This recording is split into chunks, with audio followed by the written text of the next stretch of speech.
नमस्ते दोस्तों।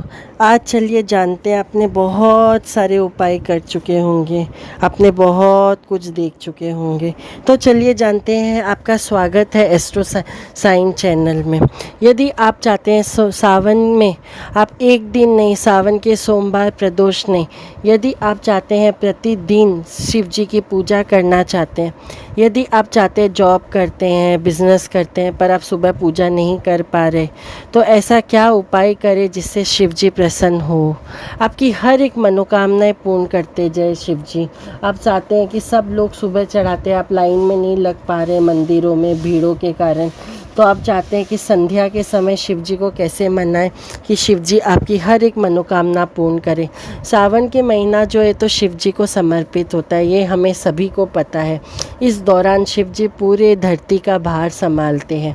मान्यता ये भी कहा जाता है कि यदि सावन में आप यदि संध्या के समय पूजा की जाए तो शिव जी अति प्रसन्न होते हैं और भोलेनाथ धरती में आते हैं, धरती लोक में आते हैं, माता पार्वती के साथ आकर सब भक्तों का कष्ट हरते हैं, पर सब सुबह पूजा करके चले जाते हैं। यदि आप चाहते हैं रात के समय में पूजा की जाए, चमत्कारी रूप से आपके जितने भी दुख है, दरिद्रता है, संकट है, सब कटते जाए, तो चलिए जानते हैं क्या करनी चाहिए जिससे आपके हर एक दुख दर्द कष्ट कटते जाए करके। सावन के चमत्कार संध्या के समय पूजा करने से आपको क्या होगा। यदि आपके आसपास शिव मंदिर हो तो शिव मंदिर में जाए। यदि आपके घर में ही शिवलिंग हो, सप्तिके हो, नर्मदेश्वर हो या स्वयंभू शिवलिंग हो, कोई भी आपके पास शिवलिंग हो, यदि आप घर पे विराजमान करके रखें तो उन पे सबसे पहले जल चढ़ाएं। सावन के में यदि 1 लोटा भी जल चढ़ाया जाता है तो कहा जाता है शिव जी अति प्रसन्न होते हैं। कहते हैं कि आपकी ज़िंदगी में यदि राहु का दोष हो या केतु का दोष हो या काफ़ी अड़चने आ रही हो, मन में सुख नहीं हो, मन चंचल हो, तो आप यदि चाहे तो 21 लोटा खाली पानी में जल चढ़ाए शिव जी पर। ऐसा करने से शिव जी अति प्रसन्न होते हैं। यदि आप जल में ही थोड़ा सा कच्चा दूध मिलाकर यदि चढ़ाते हैं तो कहते हैं कि इससे आपका जो चंद्रमा मजबूत होता है, बहुत सारी आपको जो है मन में मजबूती मिलती है, एकाग्रता आती है।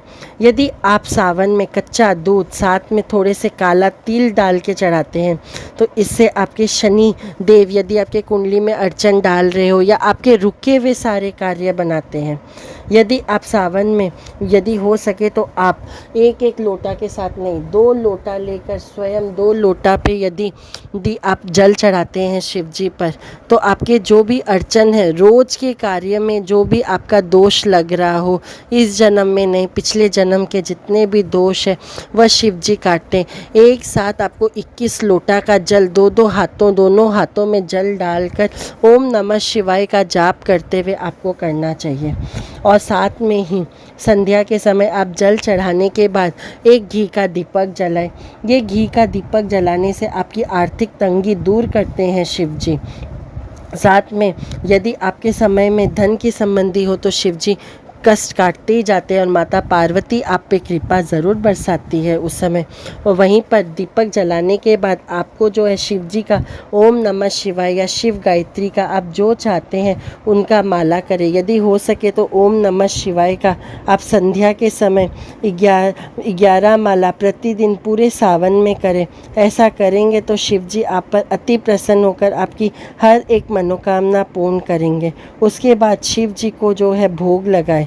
यदि हो सके तो आप शिव जी को कोई भी तरह का भोग चढ़ा सकते हैं। भोग चढ़ाने से आपको बहुत ज़्यादा आपको शिव जी प्रसन्न होकर आपकी हर एक मनोकामनाएं पूर्ण करते हैं। भोग लगाएंगे और उसके बाद यदि हो सके तो शिव जी को बेलपत्र और धतूरा अर्पित करें। मान्यता ये है शिव जी को अति प्रसन्न है बेलपत्र और धतूरा यदि अर्पित करते हैं, आप अपनी मन की इच्छा शिव जी पूर्ण करते हैं और बेलपत्र से शिव जी अति प्रसन्न होते हैं। और बाद में यदि हो सके तो जौ और गेहूँ शिव जी को अर्पित करें। कहा जाता है यदि जौ और गेहूँ अर्पित करते हैं, यदि आपके ज़िंदगी में राहु केतु तांडव मचा के रखे हो, कोई भी कार्य आपका नहीं बन पा रहा हो, और तो उससे आपकी हर एक मनोकामना शिव जी पूर्ण करते हैं। आपको शत्रु से विजय दिलाते हैं, हर अटके हुए काम को पूर्ण करते हैं, आपको बुद्धि देते हैं कैसे भी आपके अटके हुए सारे कार्यों को पूर्ण करें। यदि हो सके उस समय घर पे यदि आपके पास पारद की शिवलिंग हो तो उसकी भी उसी समय पूजा करनी चाहिए। ऐसा करने से धन में जो भी कमी आ रही हो वो पूर्ण होते हैं। यदि आपकी ज़िंदगी में आपको लगता हो कि पितृ दोष है और भी कई तरह के दोष है, तो संध्या के समय जब आप घी का दीपक जलाएं, वहीं पर बैठकर 1 महीना 30 के 30 दिन, नहीं तो सोमवार आप शिव तांडव स्तोत्रम का पाठ करें। ऐसा करने से आपके ज़िंदगी से पितृ दोष भी दूर होता है। यदि हो सके ये सारे उपाय आपको संध्या के समय में करना है, नहीं तो आप रात्रि के समय भी कर सकते हैं। ऐसा करने से यदि आप रात्रि के समय करते हैं तो शिव जी आपको बहुत सारी सिद्धियां देते हैं। ये सब गुप्त उपाय हैं जो आपको सावन नहीं, आप कोई भी दिन कर सकते हैं शिव जी की पूजा के लिए। यदि आपको ये वीडियो अच्छा लगा हो तो लाइक शेयर सब्सक्राइब करें, अपने फ्रेंड्स फैमिली मेम्बर को शेयर करें और कमेंट में जय माता दी ज़रूर लिखें। धन्यवाद।